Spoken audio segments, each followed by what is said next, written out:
السلام علیکم ورحمۃ اللہ وبرکاتہ۔ علماء کرام کے ساتھ ہم ایک مرتبہ پھر ہماری نشست، اور میرے دائیں طرف تشریف فرمائے علامہ کمیل مہدوی صاحب، بائیں طرف تشریف فرمائے مفتی محمد اکمل صاحب۔ وقت ضائع کیے بغیر حضرت آپ سے سوال ہے کہ لباس کے بارے میں مختلف لوگ مختلف لباس کو شرعی قرار دیتے ہیں، اسلام میں شرعی لباس کیا ہے؟ بسم اللہ الرحمن الرحیم۔ سب سے پہلے تو یہ بات یاد رکھیں کہ شریعت نے کوئی لباس مخصوص نہیں کیا ہے، ٹھیک، ہاں اس کے انداز اور قرینے کو بتا دیا ہے کہ کیا انداز ہونا چاہیے، کیا اس کا سلیقہ اور قرینہ ہے۔ تو مردوں میں تو ناف کے نیچے سے لے کر گھٹنوں کے نیچے تک جو حصہ ہے اس کو ستر کہتے ہیں۔ پہلی بات تو کہ وہ لباس اس ستر کو چھپاتا ہو، ستر کھلا ہوا نہ ہو۔ دوسرا، اتنا ٹائٹ لباس نہ ہو کہ ستر چمکے، جیسے اتنی ٹائٹ پینٹ پہن لینا کہ رانے وغیرہ ظاہر ہوں، یہ بھی مکروہ ہوتا ہے۔ تیسرا یہ کہ شریعت نے براہ راست اس زینت کو منع نہ کیا ہو، جیسے ریشم کا لباس پہن لینا اور اس کو چاہے وہ ستر بھی ڈھک رہا ہو چاہے ڈھیلا ڈھالا ہو، شریعت نے منع کر دیا ہے۔ چوتھا یہ کہ کسی غیر قوم سے واضح طور پہ مشابہت نہ ہو کہ اس کو دیکھ کر فوراً انتقال ذہن غیر قوم کی طرف چلے جائے۔ غیر قوم کیا ہے حضرت؟ مطلب غیر قوم جو مسلمانوں کے علاوہ ہیں، جو مسلمانوں کے علاوہ ہے۔ جی ہاں، جیسے نبی کریم صلی اللہ علیہ وسلم نے ارشاد فرمایا کہ جو جس قوم سے مشابہت اختیار کرے وہ انہی میں سے ہے۔ اگرچہ اس میں 3 شرائط ہیں۔ پہلے یہ کہ جو چیز آپ اختیار کر رہے ہیں وہ اس قوم کا قومی شعار ہو۔ ٹھیک، شعار کا مطلب آپ اسے دیکھیں تو انتقال ذہن فوراً قوم کی طرف جائے۔ ٹھیک۔ نمبر 2، ان سے مشابہت کا قصد و ارادہ بھی ہو۔ ٹھیک۔ نمبر 3، ان کی محبت کی وجہ سے اس کو اختیار کیا جائے۔ 3 چیزیں۔ جب یہ 3 چیزیں ہوں گی تو پھر یہ اس وعید کے تحت آئے گا۔ اور چوتھا یہ کہ اشراف القوم اس لباس کو معیوب نہ سمجھتے ہوں۔ یعنی اگر ایک گارڈ کی یونیفارم پہن کر کھڑا ہوا ہے تو لگ تو رہا ہے کسی غیر قوم سے ہے، لیکن وہ قصد مشابہت کا ارادہ نہیں ہے، محبت میں جائز وہ ہے۔ اس وعید میں نہیں آ رہا۔ جو مسلمانوں میں عام ہو گیا نا وہ اس وعید کے تحت نہیں آیا ہے۔ ٹھیک۔ اور لاسٹ یہ ہے کہ میں پتہ نہیں کیا بات ہے، جی یہ ہم بات کر رہے تھے آپ کہ مشابہہ نہ ہو کسی دوسری قوم کے ساتھ۔ تو یہ بس یہ چند چیزوں کا خیال کر لیجیے۔ اچھا، خواتین کے لباس میں صرف ایسا کہ پورا بدن اس کا ڈھک جائے، ٹھیک، چہرہ، ہاتھوں کا اور دونوں پیر ٹخنوں سے نیچے کا استثناء سرکار نے فرمایا ہے، لیکن فی زمانہ بہنیں اس کو بھی ڈھکیں تو بہت اچھی بات ہے۔ تو عورتوں کے لیے بھی کوئی مخصوص لباس نہیں ہے۔ ٹھیک۔ نبی کریم صلی اللہ علیہ وسلم کے دور مبارکہ میں تو چادروں کا رواج تھا، ٹھیک، برقعے تک کا نہیں تھا۔ ٹھیک۔ تو کسی مخصوص لباس کو یہ کہنا کہ شرعی لباس ہے تو اس کا اس سے انتقال ذہن ہوتا ہے کہ اس کا مطلب اس کے علاوہ تمام غیر شرعی ہیں۔ اس سے غلط فہمی پیدا ہوتی ہے۔ یہ نہیں ہے، شریعت نے ڈھیلا ڈھالا لباس اور غیر قوموں سے مشابہت سے منع فرمایا۔ اور عورتوں کے لیے تو ریشم وغیرہ بھی جائز ہے، بس اس کا خیال کر لیں تو تمام یہ لباس شرعی ہے۔ الحمدللہ، بہت اچھی تفصیل مل گئی ہم کو حضرت، ماشاءاللہ۔ کمیل بھائی، عموماً تعلیمی اداروں میں لڑکے لڑکیوں میں دوستیاں ہوتی ہیں، کیا اس قسم کی دوستی میں کوئی قباحت ہے، اجازت ہے اس کی؟ بسم اللہ الرحمن الرحیم۔ یہ تعلیمی اداروں کا نام لے کے فقط انہیں کیوں انہوں نے بدنام کر دیا سوال کرنے والے نے؟ ٹھیک، یہ تو ہر مقام پر ہے، آفیسز میں واضح نظر آ رہی ہوتی ہے نا؟ جی بالکل، میڈیا پر بھی ہے، آفیسز میں بھی ہے، باقی مقامات پر بھی ہے، اور ایک جنرل کلچر بن چکا ہے۔ اچھا، اس وقت مشکل یہ ہے جو آخری زمانے کی بعض نشانیوں میں سے بھی ہے، وہ یہ کہ اس کے لیے حلال انتہائی سخت ہوتا جائے گا اور حرام انتہائی آسان ہوتا چلا جائے گا۔ بلکہ بعض روایات میں جیسے رزق کمانے کے لیے ہے کہ حلال کا 1 درہم کمانا سخت ہوگا، حرام کے 70 درہم کما لیجیے، وہ بہت آسان ہوگا۔ تو پہلا یہ زمانہ تھا کہ جب کسی کو گناہ کرنا ہوتا تھا، نعوذ باللہ من ذالک، تو وہ گھر سے باہر جاتا تھا، کہیں کسی ایسی جگہ ڈھونڈتا تھا کہ کوئی دیکھ نہ رہا ہو۔ اب جتنا گناہ کرنا ہوتا ہے اتنا ہی گھر کے اندر جاتا ہے، اس لیے کہ ہر ایک کے ہاتھ میں ایک چھوٹی سی صورت میں، اس موبائل کی صورت میں ٹوٹکا ہے ہر ایک کے پاس۔ جی، تو اس میں ہر قسم کا گناہ اویلیبل ہے۔ اب جو محرم نامحرم کا جو اختلاط کا جو معاملہ ہے وہ فقط اس حد تک نہیں رہا کہ میرے سامنے کوئی ہے، اگر میں تنہا بھی ہوں تب بھی وہ اختلاط کا ایک مشکل بہت بڑا خطرہ ہے۔ دیکھیں، اس میں مرض تو سب کے سامنے واضح ہے، اور یہ بھی سب کے سامنے کچھ فقہاء کرام نے شرائط بیان کی ہیں۔ کوئی ایجوکیشن سسٹم فی نفسہ ہی حرام نہیں ہے، اس کے لیے کچھ شرائط ہیں۔ مثال کے طور پر پہلی شرط تو یہ ہے کہ فساد اخلاقی کا خوف نہ ہو۔ اس وقت تو حرام میں نہیں پڑھ رہے، لیکن اس کی وجہ سے بعد میں بھی حرام میں پڑھنے کا امکان نہ ہو۔ اور لیکن ایک منٹ، یہ نہیں سنی آپ نے بات کہ آپ کی تو ذہنیت ہی گندی ہے؟ جی، ہم تو سوچتے ہی نہیں اس طرح، آپ کی ذہنیت گندی ہے، یہ آپ اس طرح سوچ رہے ہیں۔ جی بالکل بہت مناسب, یعنی یہ وہ بات ہے کہ جو آپ نے سوال بہت مناسب کیا, اس لیے کہ یہ معاشرے میں عام طور پر ہوتا ہے. آپ کی ذہنیت ایسی, ہم تو نہیں سوچ رہے ایسے. اچھا, ایک اور جملہ یہ کہا جاتا ہے, میں اس میں ساتھ میں بڑھا دوں, جناب ہمارا دل تو صاف ہے. ہاں وہی ہمارا دل صاف ہے, تو میں عام طور پر ان صاحبان کو جواب دے دیتا ہوں کہ جناب آپ کا دل صاف ہے تو اللہ سبحانہ و تعالیٰ آپ کے دل کو جنت میں ڈال دے گا, باقی جو جہنم میں ڈال دے گا, باقی نمٹتے جائیے گا وہاں پر. تو یہ کیا بات ہے کہ دل صاف ہے, اور یہ دل کو بہلانے کے لیے غالب یہ خیال اچھا ہے. اچھا, جب حدیث رسول صلی اللہ علیہ وسلم آ جائے, اور جو بزرگ علماء کرام کا کہنا بھی ہے کہ جب محرم کے حوالے سے, نامحرم جب ایک ساتھ موجود ہوں اور جب تنہائی ہو تو پھر تیسرا وہاں پر شیطان ہوا کرتا ہے, اور اس میں بڑے مسائل ہیں. اچھا, میں بہت زیادہ اس پہ کھل کے بات بھی نہیں کرنا چاہتا, لیکن اتنی بات پہنچ گئی, مرض بتلا دینا فقط کافی نہیں ہے, علاج بھی ہونا چاہیے. وَمِنْ آيَاتِهِ أَنْ خَلَقَ لَكُم مِّنْ أَنفُسِكُمْ أَزْوَاجًا لِتَسْكُنُوا إِلَيْهَا وَجَعَلَ بَيْنَكُم مَّوَدَّةً وَرَحْمَةً. یہ اللہ سبحانہ و تعالیٰ کی نشانیوں میں سے کہ اس نے تمہارے درمیان جوڑوں کو خلق کیا ہے تمہارے اپنے ہی نفسوں سے. وَجَعَلَ بَيْنَكُم مَّوَدَّةً وَرَحْمَةً, اور یہ اس کی نشانیوں میں سے کہ اس نے تمہارے درمیان مودت اور رحمت کو قرار دیا ہے. لہذا شادی کا جو ایک رشتہ ہے وہ اتنا مقدس و محترم رشتہ ہے, ہمیں اسے آسان بنانا چاہیے. یہ علاج ہے, آسان بنانا چاہیے.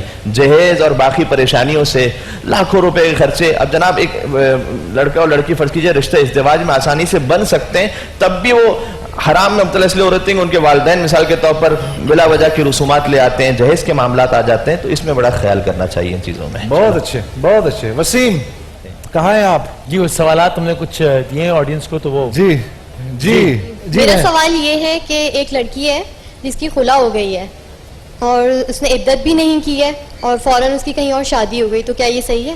حضرت دیکھیں, خلا جو ہے وہ ہمارے نزدیک ایک طلاق بائن ہوتی ہے. طلاق بائن کا مطلب یہ ہے کہ لڑکی فوراً نکاح سے نکل جاتی ہے, لیکن اس پر عدت تو لازم ہے. اگر پہلے رخصتی وغیرہ ہو چکی تھی, جس کو مدخول بہا شرعی اصطلاح میں کہتے ہیں, تو اس پر عدت لازم ہے. دوران عدت تو قرآن نے نکاح کا پیغام دینا بھی حرام قرار دے دیا ہے, چاہے جائے کہ نکاح کر لینا. تو یہ نکاح باطل ہے, یہ نکاح نہیں ہوگا, اس کو ختم کرنا لازم ہے. اگر وہ ساتھ رہیں گے تو سمجھ لیں دو نامحرم ساتھ رہ رہے ہیں, مستقل گناہ ہوتا رہے گا. جو اولاد پیدا ہوگی اس کا نسب اس باپ سے ثابت نہیں ہوگا. عجیب, یہ بھائی غور سے سن لی بھائی آپ, یہ سب نہیں یہ بات. حضرت مولانا بالکل یہی بات ہے, صرف ایک وضاحت کے ساتھ کہ جو خلا کا تصور ہے فقہ جعفریہ میں, وہ اس میں کچھ خاص قسم کے صیغے ہیں, کچھ خاص قسم کے جملے ہیں جنہیں ادا کرنا ضروری ہے. بعض احباب ایسے ہوتے ہیں کہ جو کورٹ سے فقط میرج کر لیتے ہیں, تو وہ میرج بھی کورٹ میرج اگر فقط پیپرز میں ہو تو وہ ہمارے ہاں پر اب تک وہ نکاح نہیں کہلائے گا.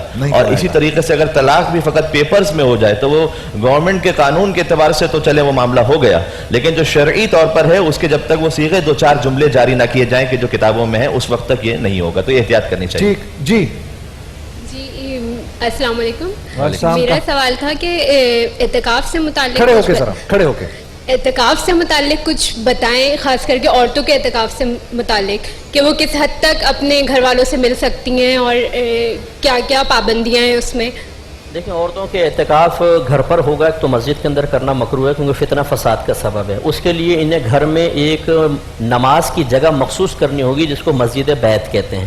وہ چاہے کمرہ آپ مخصوص کر لیں, اس کمرے سے بغیر شرعی وجہ کے باہر نکلنا منع ہے, بس یہ سمجھ لیں. شرعی وجوہات میں جیسے واش روم وغیرہ جا رہے ہیں, وضو وغیرہ کرنے جا رہے ہیں, اگر کوئی کھانا دینے والا نہیں ہے تو پکانا, اگر پکانے والا نہیں ہے تو پکا بھی سکتے ہیں, لیکن کھائیں گے وہیں پر لا کر. اور اگر کوئی لا کر دینے والا نہیں ہے تو جا کر لا کر وہاں پہ رکھ سکتی ہیں. باقی کسی چیز کی ممانعت نہیں ہے. یہ گفتگو کر سکتی ہیں, کوئی ٹی وی پہ جائز پروگرام آ رہا ہے وہ دیکھ سکتی ہیں, کوئی موبائل پہ بات کر سکتی ہیں, اس کی کسی کی ممانعت نہیں ہوتی. فقہ جعفریہ میں خواتین کا اعتکاف ان کے گھر کا تصور نہیں ہے, بلکہ جیسے کہ مرد حضرات کے لیے اہتمام کیا جاتا ہے, تو ہمارے یہاں پر مساجد میں سیپریٹ پورا خواتین کے لیے بھی اہتمام ہوتا ہے. تو ان کا اعتکاف جو ہے وہ مساجد ہی میں ہوگا جو وہ شرعی شرائط کے ساتھ ہے.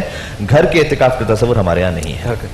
ان حضرات کو اللہ بہت جزائے خیر دے. صرف وقت ختم ہو گیا ہے, لیکن واقعی میں سمجھتا ہوں کہ آج کا جو ہمارا سیگمنٹ تھا اس سے ہمیں بہت ہی مفید باتیں پتہ چلی. حضرت آپ لوگوں سے انشاءاللہ العزیز اللہ نے چاہا تو سحری پر بھی ملاقات ہوگی, اور کر بھی انشاءاللہ یہ حضرات ہمارے ساتھ ہوں گے. ایک بریک لیتے ہیں, بریک کے بعد انشاءاللہ آپ سے پھر ملاقات ہوتی ہے.